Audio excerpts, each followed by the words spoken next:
Hello, everyone, and thank you for joining us today. I have a very special guest. Her name is Dr. Wheat, and I'm going to just read a quick introduction before we start chatting.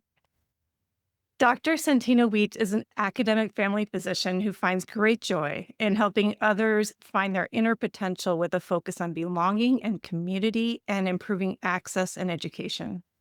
She serves as a program director for the McGaw Northwestern Family Medicine Residency at Del Nor and on the boards of several different organizations. Additionally, as a dedicated career and life coach, she specializes in helping physicians and other healthcare workers overcome burnout and reignite their passion for their profession. Through personalized coaching, she empowers them to rediscover their purpose, cultivate balance, and reclaim joy in their careers and personal lives. She is also a wife and mother of two girls. Welcome, Dr. Wheat. Thank you so much for having me. I'm so glad to be here today. Yeah. Can I ask you first how old your girls are now? Yes, I have a 10-year-old and a 13-year-old girl, so we are Oh, you right do. in the thick of it. Yes, I remember those years. So, as my initial question was just meant to be more lighthearted, kind of as an icebreaker. If your calendar magically cleared for a full day and you didn't have to be productive in any way, how would you spend that day? So, my favorite thing to do is to sit at a pool that is next to a beach because I like to see the beach, but I don't always love the sand. And so just sit there and read all day long. And the new joy of that is that my oldest, my 13-year-old, also really likes that. So I would love for her to be sitting next to me reading similar books so that we can stop and chat in the middle and have conversations about it. What genre of books would you be reading? So we do a lot of fantasy books, and my daughter always tells me that I read romantasy more often, but I have really enjoyed doing we've done like the Percy Jackson series and some other books where we've read them at the same time, then be able to chat through them over the years. And so anything where we can do that is always fun. Yeah. Oh, that sounds like having a special bond in a beautiful place. That sounds like an Yes. amazing day. I always try to do that when we go on vacation, no matter what. And so I'm Mhm. looking forward to that in the near Yeah. future. Yeah. Very nice. Okay. So now on to, I guess, more serious issues.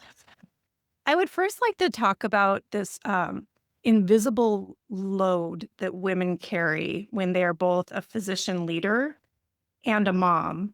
And many women listening today hold both of those roles. So, what have you learned in your experience how those roles intersect and sometimes clash or blend?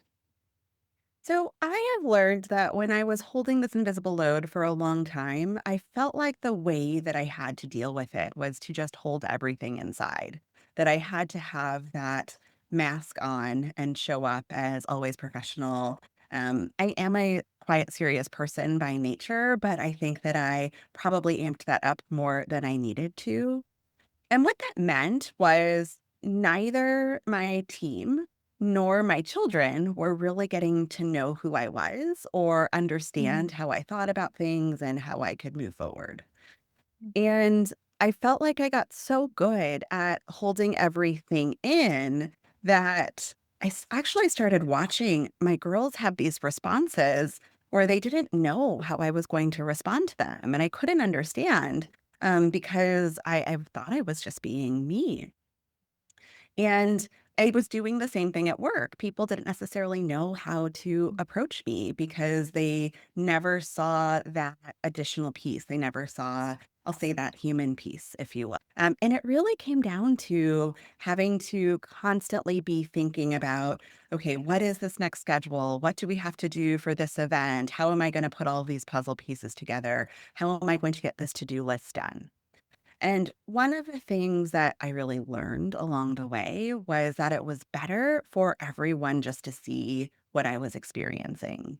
And so I started doing a better job at work of sort of saying, you know what, I'm really worried about my kids today. Can we have this conversation tomorrow? I just need quiet, focused time to get these things done, and I will have more space to have this conversation tomorrow.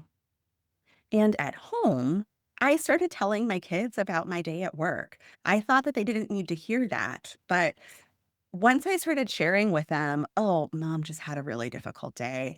I had a difficult patient encounter, or one of my patients is really sick.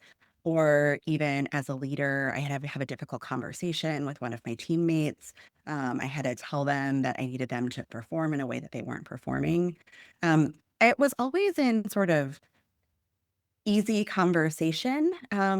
But then my girls started asking questions about it and they started getting to see sort of how I was thinking about things.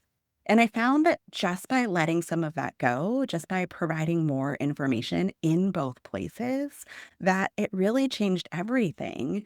And it even opened the door for my girls to understand more about what my job looks like and if that would be something that they would want to do in the future. So you have learned to basically remove the mask, Yes. reveal yourself to both the people at work and at home.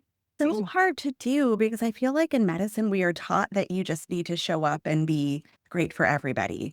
You're taught Mhm. not to break down anywhere. And I think that teaching has not helped us very much. It might have helped us initially, but it has not helped us stay well throughout. Right. Yes, I agree. Like, I have also learned to put on kind of a false front, Mhm. and that doesn't work. It's not sustainable. So I hear what you're saying. And what is something you've learned from being a mom that you bring into your professional world? How does that part cross over? I think that the biggest thing I ever learned of being a mom was being flexible and learning to sort of plan for I don't want to say the negative outcomes, but planning for the things to go wrong. There's nothing like when you have babies or toddlers and you have all of those plans to go someplace and your kiddo has a blowout, right? Every Mhm. parent has experienced that. And you learn to plan for that. Oh, I'm going to have the extra set of clothes and the extra diapers, or I need to make sure I have wipes with me at all times. You learn to be prepared for those. And you learn that maybe I'm gonna schedule this amazing fun day and something's gonna go wrong. My kid's gonna get a fever or I'm going to they're gonna have a temper tantrum and that thing is just not gonna work or they're not gonna love it as much as I thought they would. And you have to be able to pivot and adjust. And that lesson as a parent has really been helpful for me at work too, because I've been able to take that flexibility and pivot mentality for when something is changing in medicine, for when a patient throws my day off because all of a sudden they need something from me that I wasn't anticipating. It allows me to have that improved, I'll say, resilience to be able to pivot and push somewhere else. And this was definitely a skill I did not have before I had kids. I was Mm. very regimented and specific. And I do think that's part of why I ultimately went through burnout because I was trying to still do that, even though I was learning to be flexible at home. And so I have really taken that lesson of flexibility and never knowing what's going to happen into work and having that acceptance. And it has made being a physician, it has made being a teacher and being a leader so much more manageable and enjoyable because those little upsets don't throw you off quite as much. And the training in medicine really is regimented, like you say, Yes, yes. but parenthood teaches you to go with the flow. It does, and I was Yeah. really bad at it for a really long time, and I'm just learning how to really lean into that in every space and Mhm. how to manage the disappointments and how to be really excited about the things that we don't expect, and so I've taken that with me into my job, and it's really changed my outlook, Mhm. how I teach and how I encourage my team to be. Mhm. Now, on focusing your role as a physician leader, and you mentioned the idea of you're kind of being everything to everybody. How can you start setting boundaries without feeling guilt and fear? If you would like to, you can share a personal boundary you have set at work and how that has helped your energy and well being. Yeah. So when I first started being a leader, I was really bad at setting boundaries. I thought that to be a good leader, I had to become available at all times and to everyone. And that meant that I was saying yes to everything and I was answering calls at all hours. And I just really wasn't allowing myself to take care of myself and really be there for my kids. I was on trips to Disney answering phone calls in the middle of the Mhm. trips. And that was just sort of normal in our family for a while. And then one day, I set a really small boundary. I use Do Not Disturb on my phone. And so somebody couldn't call me between the hours of 10 and 6. And that first little boundary, it sounds so silly and so simple, but it was a game changer for me because what was happening was I had taught people that they could interrupt anything that I was doing. And when I did that, nobody I told everybody that I was doing it, that I was putting in this boundary, and that if it was really an emergency, that they had to call twice so that it could break through. And most often, it wasn't an emergency. It was just that they needed to send a message while they were thinking of it, or I'd get a text while they were thinking of it. And by having that do not disturb, I was still able to see it when I got up in the morning. I was still able to handle it fairly quickly, but I was also able to do it with intentionality and thought because I wasn't waking up in the middle of the night for these conversations. And I Mhm. will say it was usually residents that were calling me in the middle of the night just because they were on the shift or something. It wasn't like they Mhm. were trying to break my boundaries. And so I felt so much better from that little one. That was what I sort of took through the rest of my day. So I ended up using software to help build my schedule so that people could build my schedule and it blocked out hours from when they could call me. And it meant that they always knew how to get a hold of me, and it meant that I also just had certain times that they were able to get a hold of me. And I could block when I had to show up for my kids, or I could block when I had an important meeting, or I needed to have focus time. And so, saying all of this to say that it doesn't feel bad to provide boundaries when people are reaching out to you, when there's Mhm. clear expectations of how they can also get a hold of you.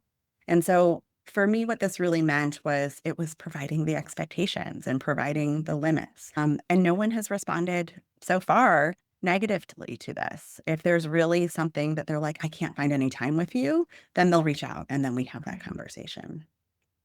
But it was that the first, the do not disturb, and then the schedule. And that meant that I was able to really be present with my kids when I needed to, and I was able to really be present for work when I needed to be. And those little things meant that I could add in additional boundaries. Then I felt Mhm. better about only checking charts once a day when I wasn't clinical that day. And I felt better about putting in different boundaries along the way of I'm only going to read your proposal if you get it to me by this date if you want my feedback. I was able to increasingly add expectations. And I think that when I first started hearing about well-being, I thought it meant you had to go from like 0 to 180. But what I have really found, and I think you have too, is that sometimes it's just the small little pieces. It's sometimes the things that take 30 to 60 seconds that make a big difference. So none of these changes that I'm saying are life-altering in how they sound, but they really were life-altering because it was the small things that really mattered. Right. Right. I've seen that too. The small things add up to big results. And I think all of these boundaries that you're setting show respect for yourself and your time, but also respect for other people too. It's so if they want to reach you and you're not going to be available and you didn't tell them ahead of time the expectations, then that wouldn't be showing respect. But you have said you've made it very clear to everybody this is how it's going to be, and this is just the way of life. And I think that's highly respectful of both your time and their time. I like the way you've set that up. And it doesn't feel like saying no in that way because it means Mhm. that when I am able to chat with them, they know they have my full attention. And so that is the other piece. It's the I'm telling them that this is how I have the most capacity to give you my full energy. Mm, mhm. Yeah, and that's helped you at home too, because now you have time that you're fully devoted to your kids. It absolutely has. So my girls know that there's times that I'm home and I have meetings since I am sort of hybrid in my role. And they also know that we go and get stuff done together. Like I have more time where I go to the slime museum with my youngest. My oldest likes to go to amusement park. So we have a Six Flags near us. We will go and do Mhm. them. And there's these dedicated windows where I have space for that. Whereas before I didn't feel possible. Right, wonderful. Now you referred to your burnout. Can you just briefly tell us a little about that? How did you recognize that and how did you get through it? So I will say that it took me way too long to recognize that I was in burnout. And some of this had to do with all that was going on in my life. I had older parents growing up. And so I had parents who were sick at a younger age than most of my friends and colleagues did. So I was sort of experiencing that sandwich Mm, generation at a younger stage in my career than most of my peers. mm, And so I was working really hard. I had toddlers.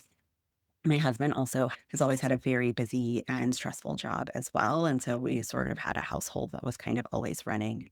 And then my mom got really sick.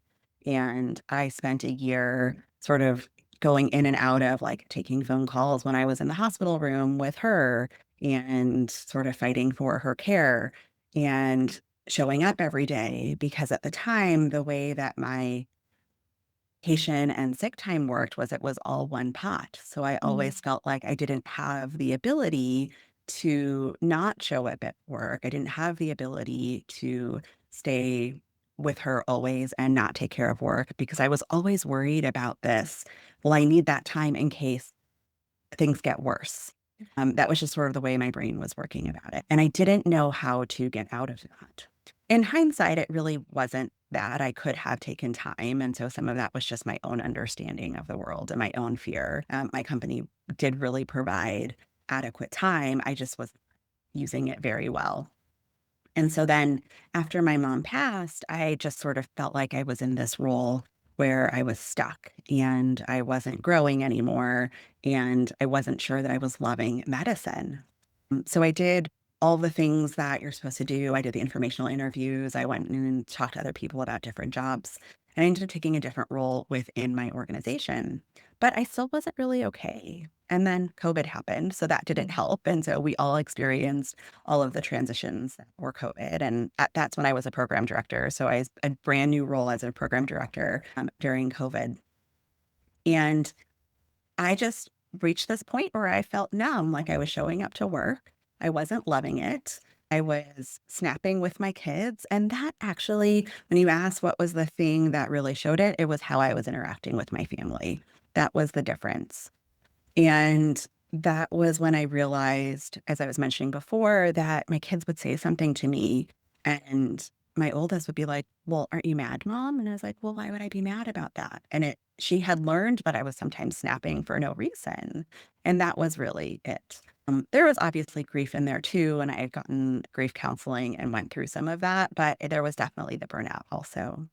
And at that time, I tried to look at all the different things that were available, but I felt like most of the people that were talking about burnout were talking about leaving medicine altogether. And I think that's a great choice for some people, but for me, I felt like I had done all of my schooling and all of this energy to get to this position. And the idea of just leaving this thing that I had worked so hard for did not feel right in the pit of my stomach. And so I was looking for ways to help me figure out how to do better and stay at work full time and also be present for my kids. I also didn't really want to go part time because we want to make sure we have college money for our kids and Mm. enjoy vacations. I want to make sure we have all of those things. So I really was motivated to figure out how can I do this and work full time and be a present mom. And I won't say I'm perfect now. There's definitely still bad days, but I was able to start with just reconnecting with who I am and what my purpose is. I actually made my own personal mission statement to help me make decisions. I started with those boundaries that I mentioned. That was when I started the do not disturb, and that little step helped a whole lot. And I really started thinking about what was it that I needed to grow? What was it that I needed to find joy? And every decision that I made to move forward for my career, to make decisions for our family, really came back down to that. And now that I align those steps with it, it is so much easier to feel happy and fulfilled both at home and at work. And so it's possible. And these were all little things. I didn't make huge, massive changes. Ultimately, I did leave my role and go into a different one. I'm a program director at a different location now. And I am so happy, and some of it has to do with the support that I have at work. But really looking for those things was important to me and understanding what I needed. Mhm. Well, you created this new life where you found joy. And you Yeah. can I can see it when I look at you. You do look very comfortable and happy. I wasn't Yeah, that person before. I hear that. I often talk about my present self, my past self, and my Mhm. future self as 3 different people because they kind of are. If you could go back to your past self in the middle of that burnout, maybe, right when you're recognizing it, and you could whisper something in her ear, what would that be?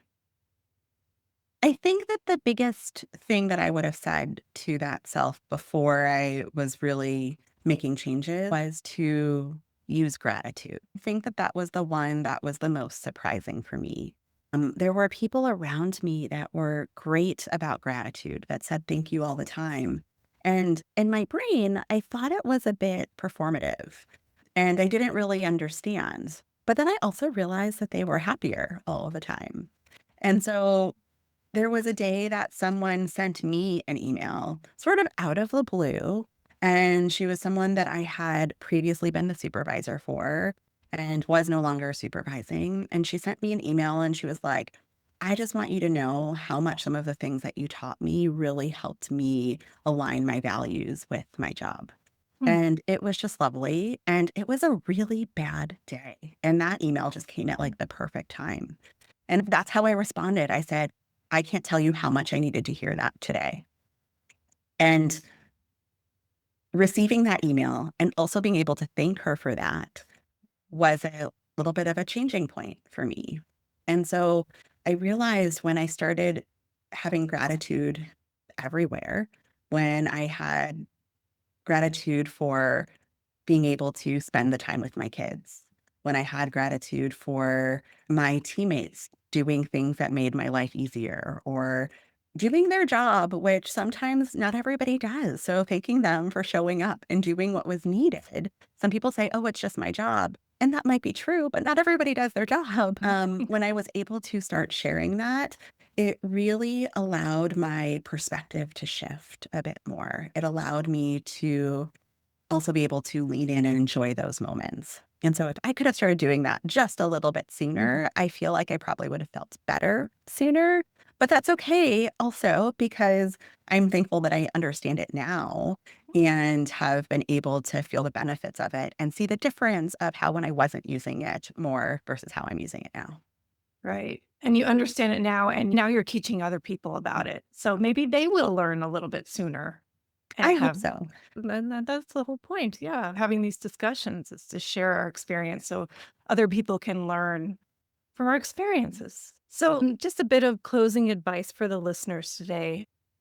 A physician mom out there is struggling. What is one small shift? And you've spoken a lot about it just takes small little change, make a big impact. So, what would be one small thing she could do this week to feel more aligned with her values and her priorities? So I think this is small, but it isn't. And that is to actually sit down and think about what are your values and what is your purpose. And the reason why I think that this is important is what your purpose and values were 10 years ago or before you had children is probably a little bit different than what it is today. And if you are still pushing for that career or that goal, and it's not actually what you want inside anymore, then you're pushing for a goal that doesn't help so much. And maybe you are pushing for the right goal, but if you can center yourself on what that purpose and values is, and know that what you're working for is in line with that goal, then every decision that you're making, every action that you take feels so much better because you know where it's headed.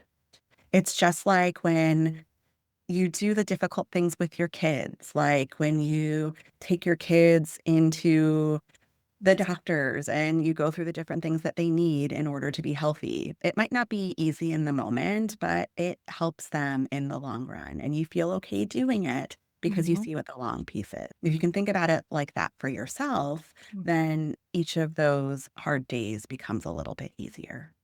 Right. So it's like keeping your eye on the horizon. So Absolutely. this week they can decide what is it that really matters and where am I headed? Yeah. And I think so many of us that I have run into medicine start with a really clear picture of what that is. And Mm. somewhere it gets lost. And you just work so hard, you sleep so little, and you lose it. And when you can recenter it, it just helps so much. Yeah, I so agree. Dr. Wheat, you have had so many great words of wisdom, and I know you help women physicians, but also people in healthcare. And if they want to reach out to you, how can they best reach you? So it is fairly easy to find me. I have a website that is www.santinawheat.com. And there you can send me an email. You can see some of my blog posts and you can see some of the additional places that I'm speaking or things that I offer. You're also welcome to follow me on social media. You can follow me on LinkedIn with my name and on Instagram at Dr. Tina Wheat. Got it. Wonderful. And yeah, I did check out your website. You have a lot of things that you've written, and I'm looking forward to reading those. Oh, I thank you love so much. everything I love everything that you're saying and the depth that you go in with each topic. Well, thank you. I really appreciate you being here today, being my guest, and just so eloquently talking about issues that many people are dealing with. Thank you so much for having me. And I really appreciate all you are doing for particularly moms in medicine. We all need a Mm. tribe. Thank you so much.